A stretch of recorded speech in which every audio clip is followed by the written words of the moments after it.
Um, the other day I was just thinking about people who are born again Christians or born again anything, religion. Let's just call it that, a religion.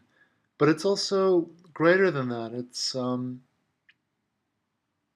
being a part of anything. What's the appeal like being in a religion? Religions are trying to grow their agenda, whatever it is. I'm not, uh, seeing anything bad in religions, but whether it's a football team, a soccer team, supporting a political party, whether it is a gang, whatever it is, whatever group there is, they want more people in that group. Whether it's a religion, they want to grow, they want that power so that they can push forward their agenda and grow and become more powerful. It's just groups. If you look around the world, that's how it is. We start off as families. Families join together, create tribal groups, and groups try to become bigger. Tribal groups become eventually a town. Towns form, unite and become cities. Cities unite and become regions, states. States unite and become nations. When we're in a religion, what's the appeal? What's the appeal of being in the group? Why is it that the vast majority of humans are drawn to some kind of group, whether it's a gym, a soccer team, a religion, you know, whether you're interested in if you're in this is how the thought is sparked off for me was you have cat people versus dog people, you have Star Wars people versus Star Trek people, and now you have boxing people versus MMA people. Like seriously, you know, cats are amazing, dogs are amazing, Star Trek is incredible, Star Wars is incredible. All of these things are incredible, but we're drawn to identify ourselves with a group. Why? If I decide to join my local church, and become a born again Christian today or tomorrow, what is it that I'm getting? What is so appealing? At the end of the day, it's what all of us deep inside want and crave, and it's love. Because once I sign up and say, okay, I'm going to be a part of this group now, I'm going to be treated very differently. I'm going to be in an environment where everyone's going to be nice and friendly and supportive to me. Why? Because now I'm a born again Christian, or it doesn't have to be Christianity, it can be anything. You're seeing it with, for lack of better words, the new age hippie movement out there, getting into groups, staying in their groups. Everyone's super friendly in that group. Everyone's cool to each other for the most part, right? Because you're in that group and they're all looking after you. And they're going the extra mile to be welcoming and friendly and loving, right? As long as you're in that group. What are you giving them in return? You're giving them an extra number, extra power, extra support. It's like an army, it's like a gang. So, as I said, the video sparked off for me with this whole Conor McGregor, Floyd Mayweather, and how it's just created a divide, a division where people are like boxing fans and MMA fans. It's just ridiculous to me because at the end of the day, it's just fighting anyway, it's competition anyway. And as far as the world that I come from, which is definitely more, excuse me, definitely more from the MMA mixed martial arts world, we respect and we love We have huge respect for boxing, and we follow boxing tremendously.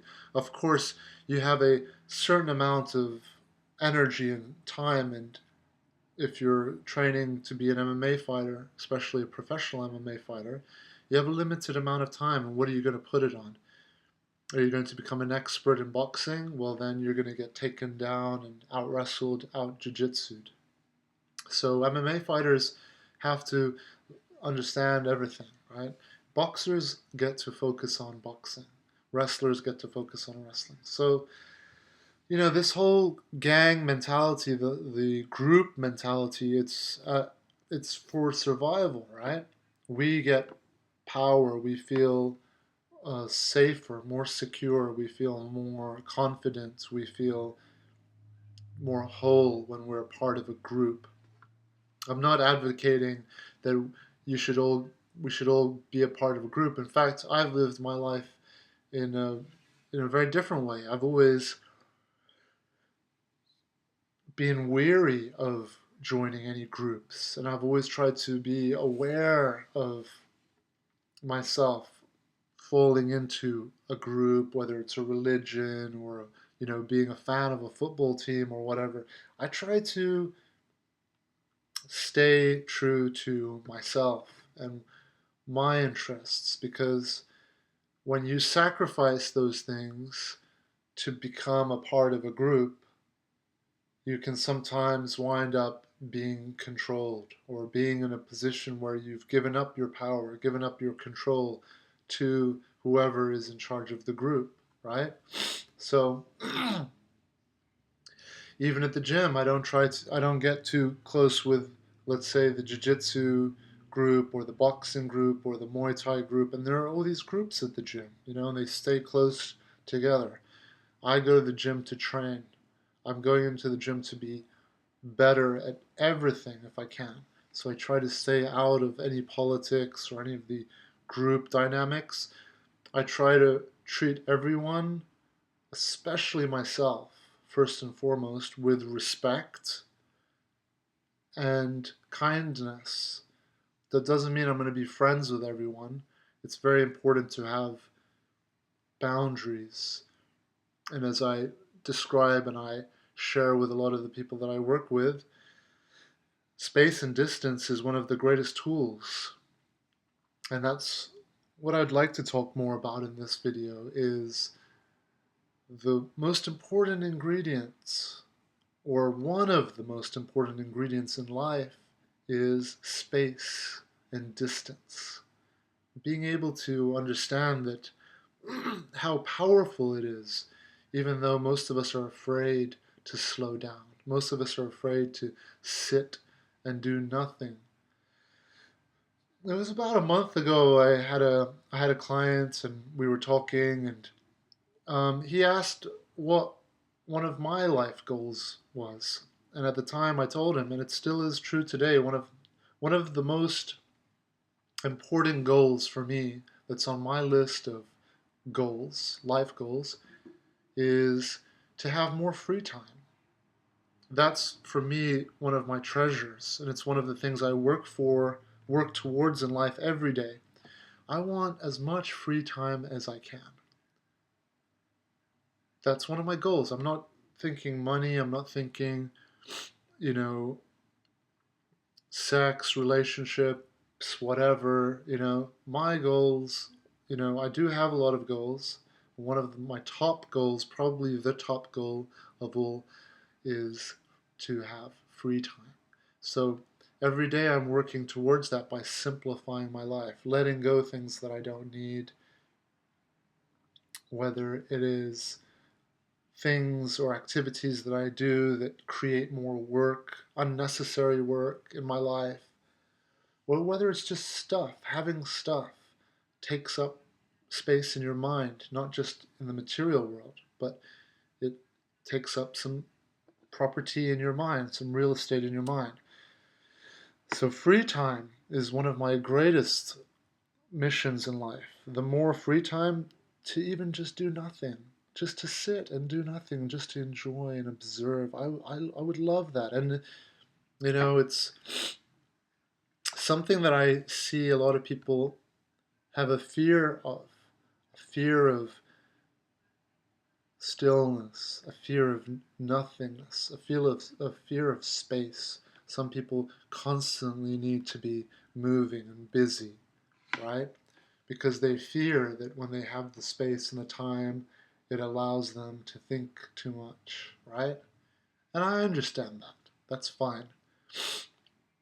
I'm not going to go into that too much. But space and time, incredibly powerful tools, can be used for so many situations. But just go around, look around your house, look around your environment. Is there a lot of clutter? Is there a lot of stuff? Or is there space? We need space because space helps us identify things that are more important. Let's say, for example, you have a table and it's full of things. Let's say photos, plants, books. It's just a lot of stuff. If you had only one thing on that table, that one thing would become powerful because it's surrounded by space. It's like a painting. All paintings start off with a blank, clean canvas. And that's where the art can emerge from. But you first need that clarity, that space first. And then from that space, you can start to allow things to emerge.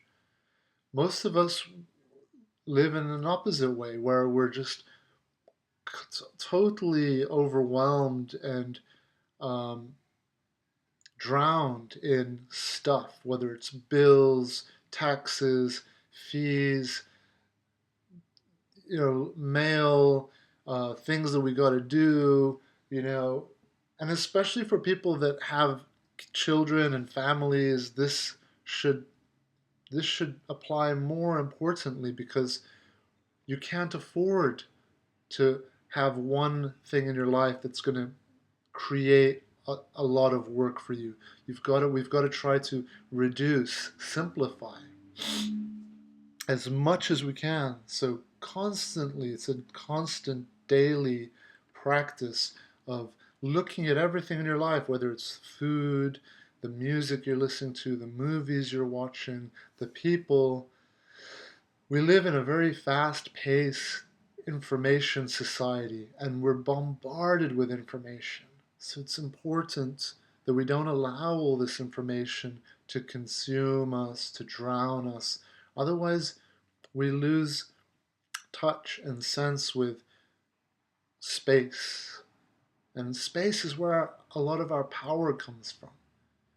There's a reason why a lot of people enjoy meditating in stillness, or a lot of people love going on the golf course, or climbing, or just love going to the park, or go hiking, or go out in nature because there is an energizing, cleansing um, effect when we immerse ourselves in environments of space, whether it's silence, stillness, space. Space is one of the most important ingredients in your life. And one way that we can use space and distance to improve our life or our lives is, let's say when we encounter a person, could be someone that we're dating, it could be someone from our gym, it could be someone at work, it could be even a family member that's irritating us, that's getting in our head, that's having a toxic impact on our life, creating irritation, creating stress, creating anxiety, anger, spinning us off our path. We all have our own unique, I don't know how to explain it. You can call it a frequency, but that's a bit too new agey, hippie-ish, if you ask me. We each have our own way of resonating, our own signature. Every single one of us has a completely unique fingerprint. Even though every day there's hundreds of thousands of newborn humans coming into the world, every single one is unique, has a unique signature, has a unique fingerprint. We're all completely unique.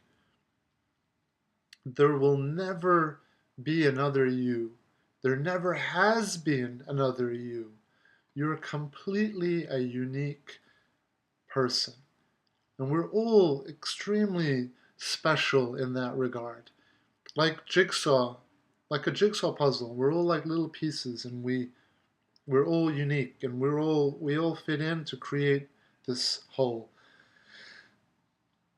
And it's important to protect, not with too much fear, but from a place of love, to empower your uniqueness, to allow it to grow, to thrive.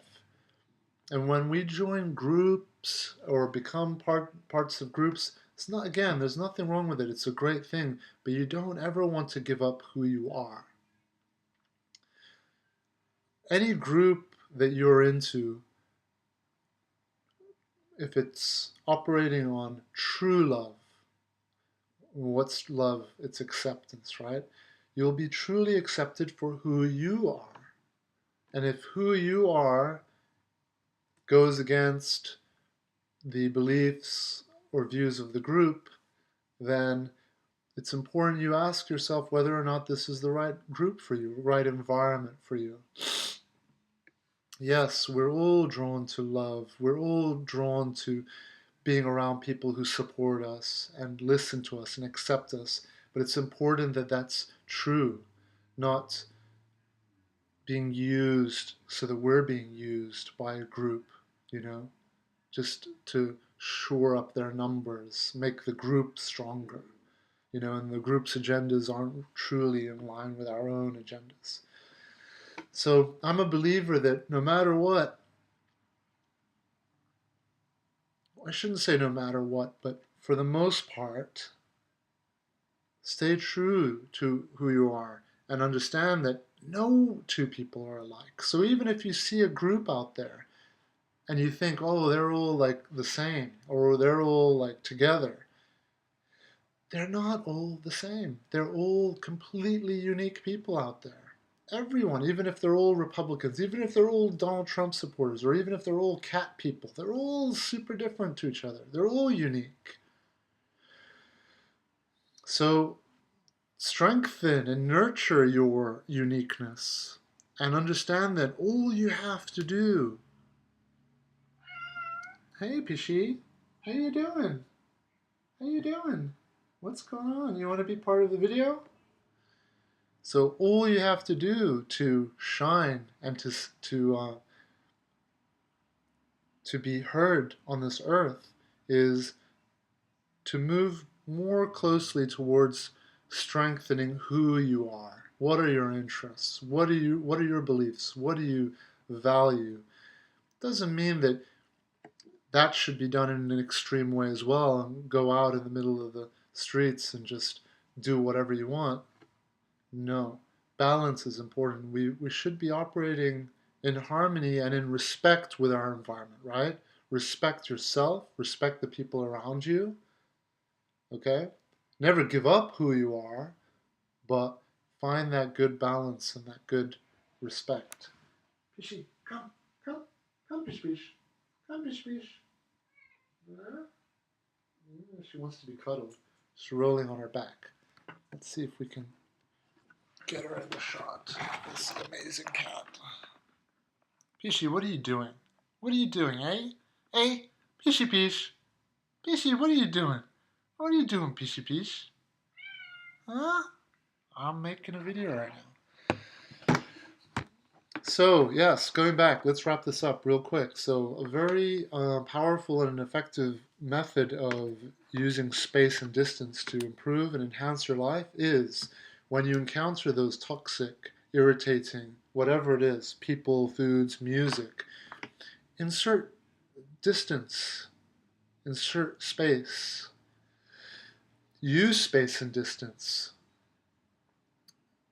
don't allow yourself to get too close to those things. Instead, redivert your energy, your attention onto the things that do serve. Okay? So if I, let's say, meet someone or bump into someone at the gym who's irritating, you know, or at work, someone who's just trying, usually irritating people are trying to get your attention, right? Probably because you're successful, you're doing something well, and they want a piece of that. So they're going to come in, they're going to irritate you, they're going to try to spin you off your center. So when you encounter people like that, if you encounter people like that, or if it's, let's say, you're in a relationship that's not working, bring your attention onto things that do serve you more. Listen to more music that energizes you. Spend more of your time watching movies that uplift you. Spend more of your time at the gym or doing other activities that uplift you. Spend more of your time and less time on that person or on that thing and more time on the other on the rest.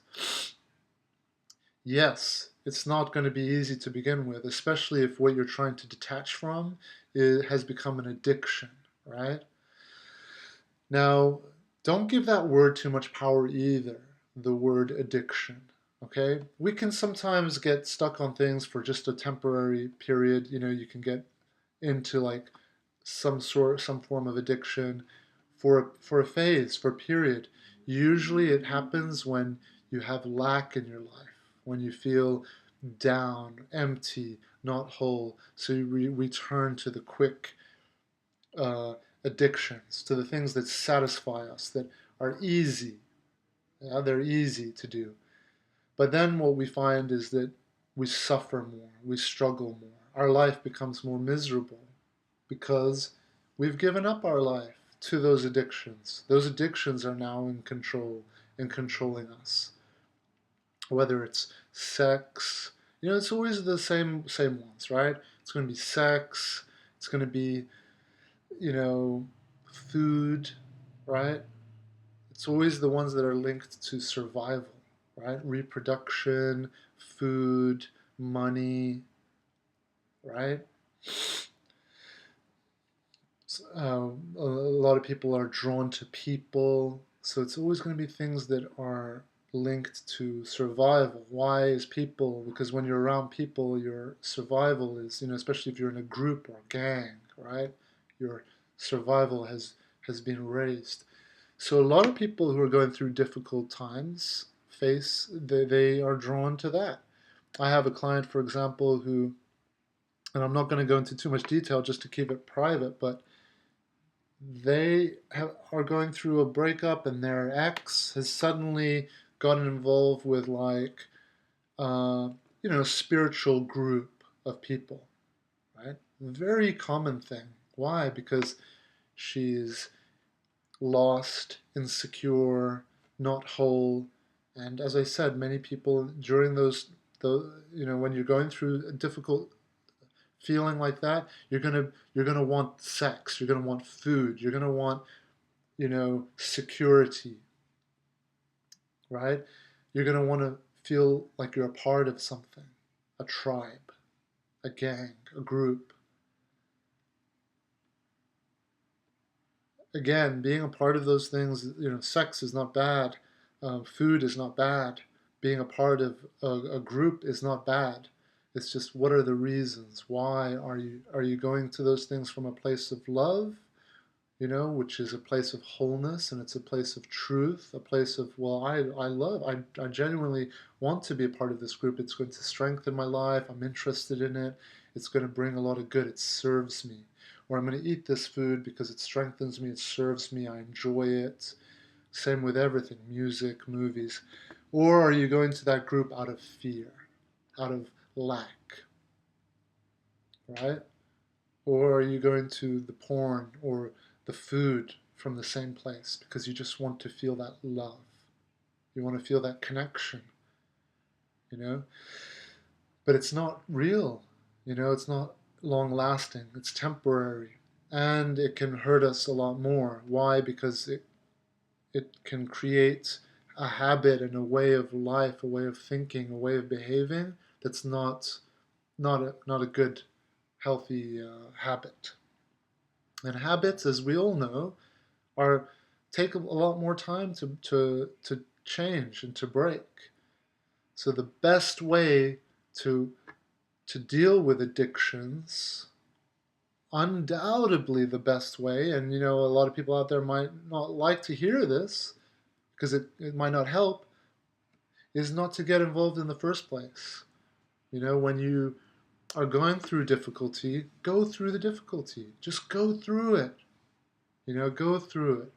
Yes, it's going to suck, but when you allow it to be, and you accept it and you embrace it, and an example that I've always loved using because it's so true is, I used to jump in the Pacific Ocean, and oh, it's cold, it's so freezing, and you don't want to do it. It's the last thing on your mind. You're in a comfortable, warm place.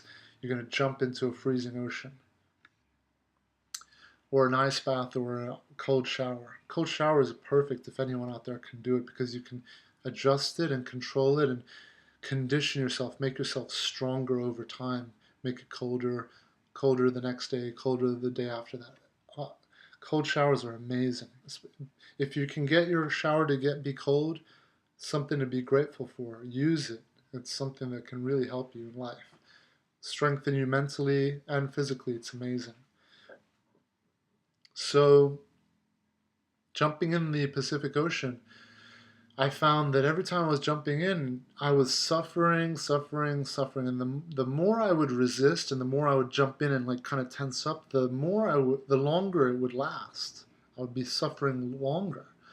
But then I started practicing jumping in and just allowing, opening myself up. Take that pain, and surprisingly, yes, there is a shock, but most of it is mental, and your body just very quickly adapts, and you embrace it, and it actually can last a lot. It goes by much quicker. It's not as bad. So using space and distance, in to to help protect you so that you can strengthen yourself, can be used in any situation with toxic people, food, uh, and not just inserting the space and distance, but putting more of your time and attention into the things that do strengthen you, that uplift you. For me, it's going to be more music, more reading, more sports, more being out with nature, things like that. All right, so I hope this helps a little bit, and sending everybody out there all the best. Hope you've all enjoyed your summer and you've come out of it stronger. And for those of you going through really difficult times right now, um, don't be afraid to embrace whatever it is you're going through. Because, as I said, just like with the freezing ocean, it's counterintuitive. We feel like doing this, we feel like pushing the difficulty away and instead going to really easy, stimulating things, whether it's sex, love, or getting involved with a group or however you respond. Just be aware of how you're responding and ask yourself, am I doing this from a place of love or from a place of fear? And if it's coming from a place of fear, you've got to really sit down and think about it, because it's likely that you'll be wasting your time. That yes, you're going to feel better for a little while, but you're going to be back at square one. If not, even worse, you're going to be digging a hole, deeper hole for yourself to climb out of. All right? So remember, the point of all of this that we're talking about is so that we can all spend more of our time enjoying life. That's the point. Enjoying our life more, not being lost and wasting all this time in in addictions, right? Being controlled by whatever it is. And then the last thing I want to just mention in this video, which can be in another video, but I'd like to mention it now anyway, is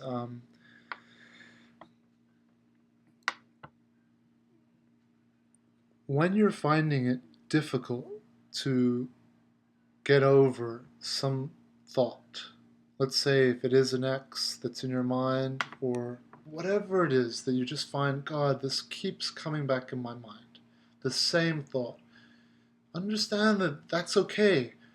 The reason why it's coming back into your mind over and over, or you're finding it difficult to move forward, it's, in my opinion, it's usually two reasons for that. The first reason is because you haven't processed it properly yet. What is it? What do I mean by processing? Processing just means that you haven't come to terms with it. You haven't found a solution to that problem. Let's say you feel like you've been rejected and dumped by someone, or abused or mistreated.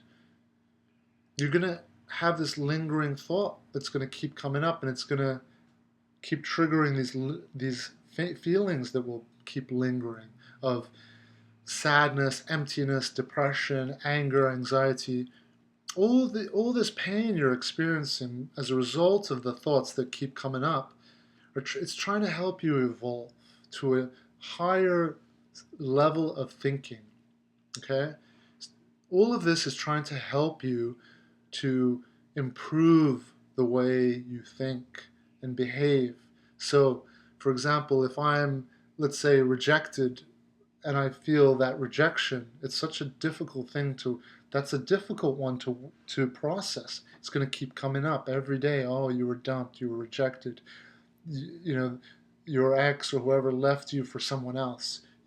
She's better or he's better than you. And the person they've gone off with is better than you. So these are thoughts that are difficult to process. And through this difficult time that you're going through, your job is to find the answers, find the way of thinking that's going to process that thought.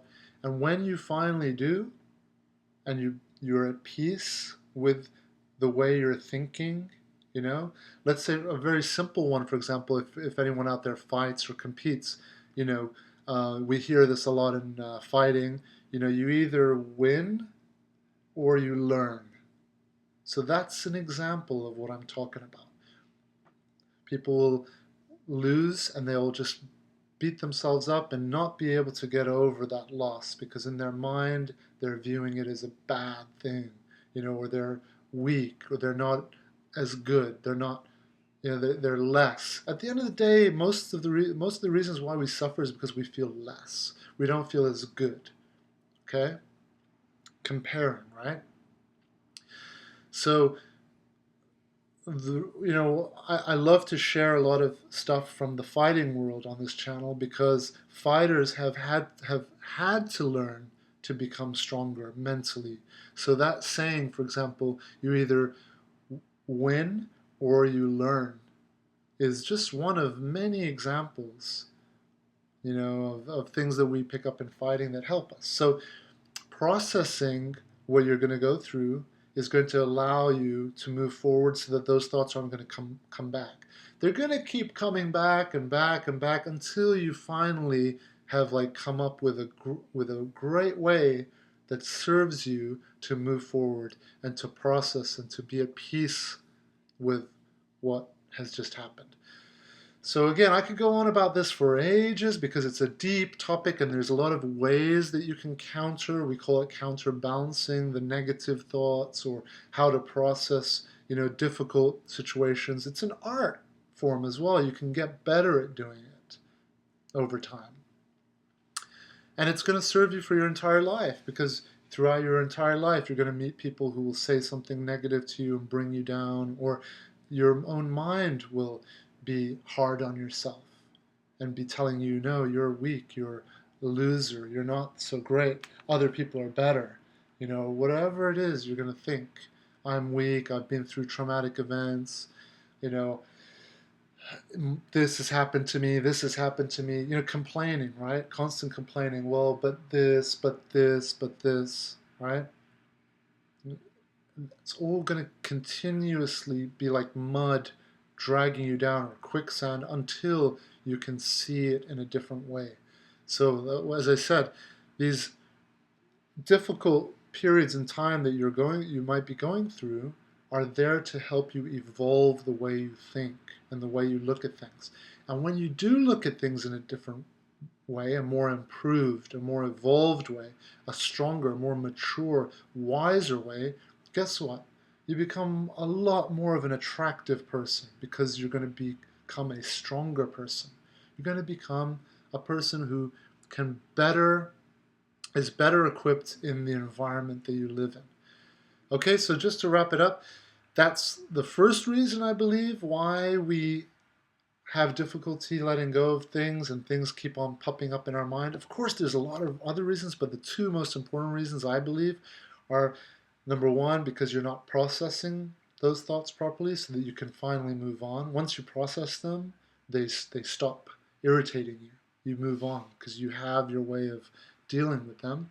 And then number two, sometimes thoughts happen over and over and over and over again for a reason. Because let's say if I'm playing my guitar over and over and over and over, I'm conditioning myself to be good at playing the guitar. Repetition is important. Reps, we call them reps, right? So if you're having repetitive thoughts, your mind is trying to remember something.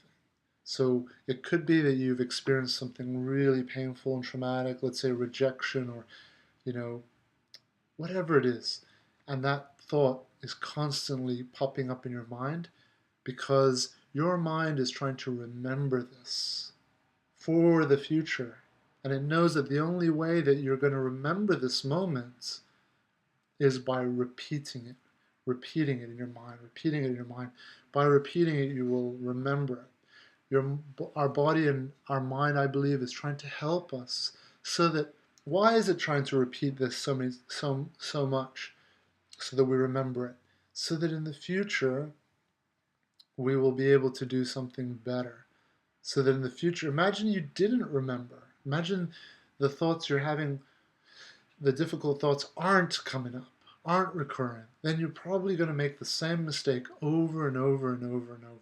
So we are tormented, we're tortured, we suffer for a reason. Our body is conditioning, it's basically branding you, it's putting a tattoo in your mind so that you can always remember that tattoo. You'll look at it and you'll be like, yes, I remember. Stay away from these types of people, or stay away from, whatever. Okay? So yeah, it's a difficult thing out there, and the more people I work with, the more understanding I have of how difficult this can be for people. But if you take it seriously, if it's an important thing in your life, if it's something that you want to move past, get out there and learn more about all of this, and put into practice these things. Okay? It's just like anything, it's just like going to the gym. You've got to train it to be better and understand why these things are happening in the first place. So I hope this video helps, and I'll keep making more. And sending everybody out there all the very best. Don't be afraid to just go through the pain. Allow it. Don't brush it past and hide it or bury it with other things, because you're just going to be delaying everything. And I can tell you, when I went through, or when I have been through difficulty, I don't want it to last. So I take it seriously. All right, sending everybody out there all the best. Talk to you all soon.